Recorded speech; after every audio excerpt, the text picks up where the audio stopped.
of Heroic Fantasy est de retour, et quoi de plus naturel que de reprendre cette série avec la petite définition de la fantasy. C'est parce que dans cet océan de genre, on pourrait se noyer. Mesdames et messieurs, damoiselles, damoiseaux, qu'est-ce donc que la fantasy ?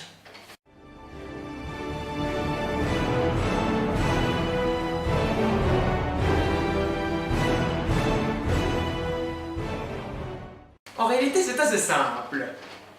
La fantaisie est une composition de forme composite permettant à un compositeur, tel que au cours de l'histoire, les très célèbres Chopin ou Schumann, de s'éloigner de la composition habituelle imposée par la musique classique afin de pouvoir improviser une mélodie. Merci Wikipédia. Dédicace. Wikipédia aime vous aider. Comme quoi l'orthographe peut aider. Donc, à partir de maintenant,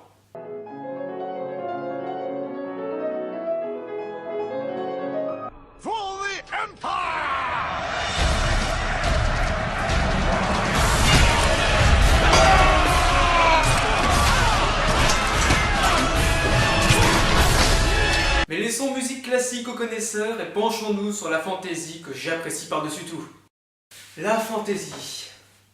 C'est un genre très vaste. Pour une idée, aussi vaste que la somme des superficies de... Arda, de Westeros, d'Essos, de Nirn, des Royaumes oubliés, de Narnia, de la Terre de Fang, d'Alagasia, d'Inkindiev, de Terre-Mer, d'Azeroth, de Deltora, du Vieux Monde. Tu as oublié Runeterra. Lol. Bref, vous l'avez compris, il est si vaste qu'on le confond souvent avec trois autres styles, à savoir le fantastique, la science-fiction et le merveilleux. Alors que... non, ça n'a rien à voir. Enfin... normalement. Commençons par l'unique en parlant de fantaisie.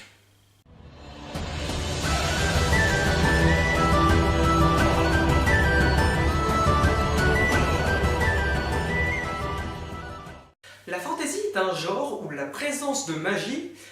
Rise, une petite démonstration de magie ? D'accord. Voilà un tour de magie.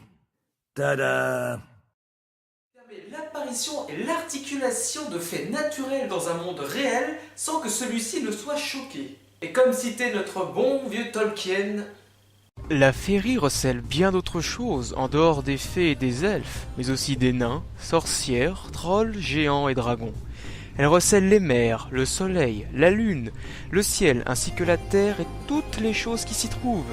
Arbres et oiseaux, eau et pierre, pain et vin, et nous-mêmes, mortels, lorsque nous sommes gagnés par l'enchantement. Ainsi, si notre bonne déitaire accueillait une forme de magie quelle qu'elle soit, sans étonner personne, ou encore qu'elle accueille des créatures imaginaires telles que... Des ents, des dragons, des khajiits, des péritons, des centaures, des gnunukols, des razaks.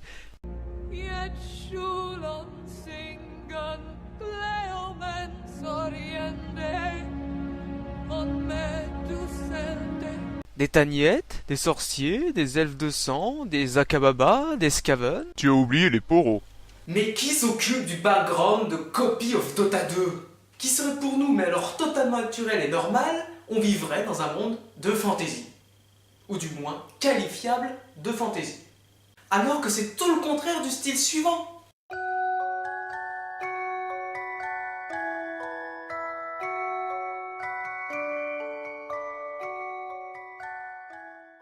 Car en effet, le fantastique est caractérisé, certes par une présence de magie et de créatures imaginaires, mais qui cette fois-ci n'est pas du tout naturelle, n'est pas normale, ce qui incite au lecteur du dégoût, de la peur, voire même de l'horreur.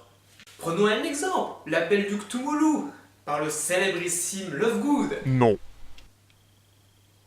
par le célébrissime Minecraft, par le célébrissime Lovecraft. Bravo. Bref, dans son œuvre, il nous plonge dans une étrange affaire de culte, parsemée d'événements inquiétants et d'objets insolites, tout aussi étranges qu'effrayants, comme le fameux Necronomicon.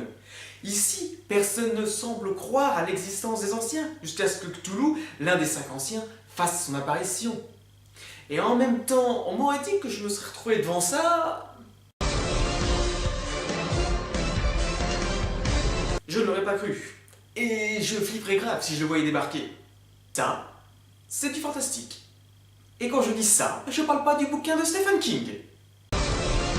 Ainsi, si notre bonne vieille Terre accueille des phénomènes paranormaux, l'existence plausible des extraterrestres, des calendriers païens annonçant la fin du monde ou la possible réélection de Nicolas Sarkozy en 2017, nous vivrions dans un monde totalement fantastique.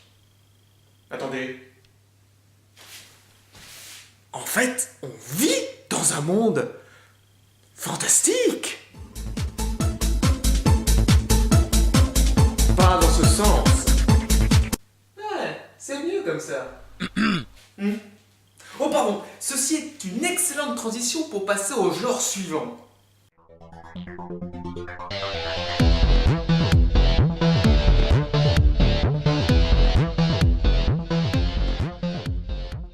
La science-fiction est un genre mettant en avant notre futur, voire même dans certains cas notre présent ou notre passé.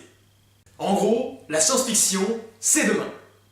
La science-fiction se distingue du fantastique de par sa dimension explicable, puisque plausible, et de la fantasy, de par son absence de magique, puisqu'il s'agit d'un monde rationnel et scientifique. Ainsi, si notre bonne vieille Terre, avec nous, survivons à notre incroyable bêtise pour voir vêtements, moyens de transport, nourriture de demain / du futur, ainsi que l'iPhone 24, plus grand qu'une porte, plus mince qu'une feuille A4, plus majestueux que Justin Bieber, que si tu le précommandes, tu auras l'option vibromasseur et cuisson de viande gratuitement, nous pourrons déclarer que la science-fiction est devenue réalité et nous continuerons à rêver de science-fiction en attendant avec impatience The Elder Scrolls 12. Passons à présent au merveilleux, qui est un peu plus compliqué.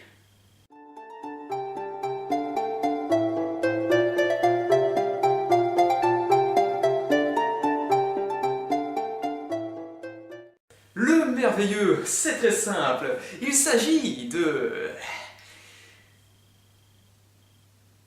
fantasy. Cela ne se peut. Car en effet, le merveilleux se caractérise par un monde surnaturel, un monde de magie et de fées. Pour essayer d'être clair, le merveilleux, c'est ce qu'on peut déceler dans la fable, dans les contes de fées, dans les légendes, ou même encore dans la fantaisie. Car comme la fantaisie, le merveilleux plonge le lecteur dans un monde qui n'est pas le sien, empli de magie, qui, elle, ne surprend pas le héros. Je serais d'avis de caractériser le merveilleux par tous les contes commençant par Il était une fois, Blanche-Neige et les 7 nains, Cendrillon, Le Chat Botté, Le Petit Chaperon Rouge. Mais cependant pour les anciens, le merveilleux a une connotation religieuse et païenne. Anges, démons, dieux, Satan, tout ceci faisait partie du merveilleux médiéval, le merveilleux des anciens. Alors pour essayer de condenser tout ça et de résumer très rapidement, je dirais que le merveilleux est une forme que l'on peut déceler dans la fantaisie. Bien, résumons tout cela. Le merveilleux d'abord est donc considéré comme une forme de fantaisie. La science-fiction se déroule dans un monde où la science et la rationalité sont seules maîtresses, donc du coup, pas de magie. Le fantastique prend place dans un monde où la magie, où l'irruption de magie n'est pas réelle et irrationnelle, et où on va chercher une solution scientifique et rationnelle à ces problèmes, tandis que la fantaisie se déroule dans un monde où la magie est naturelle, avec ses propres lois physiques, etc., etc. Rappelez-vous de ceci, la fantaisie ne dit pas la vérité ou le mensonge, mais toujours une possibilité. Mais bien évidemment, tous ces genres ne sont pas si simples, car ils peuvent se mélanger entre eux, donnant ainsi naissance à de nouveaux genres. Mais ma quête est encore longue, et si aujourd'hui je n'ai fait que vous résumer grossièrement ce qu'est la fantaisie, en plus de vous caractériser les autres genres qui se rapportent de plus ou moins à la fantaisie, un multivers de sous-genres nous attend pour un prochain épisode sur le World of Fantasy. À que au revoir tout le monde.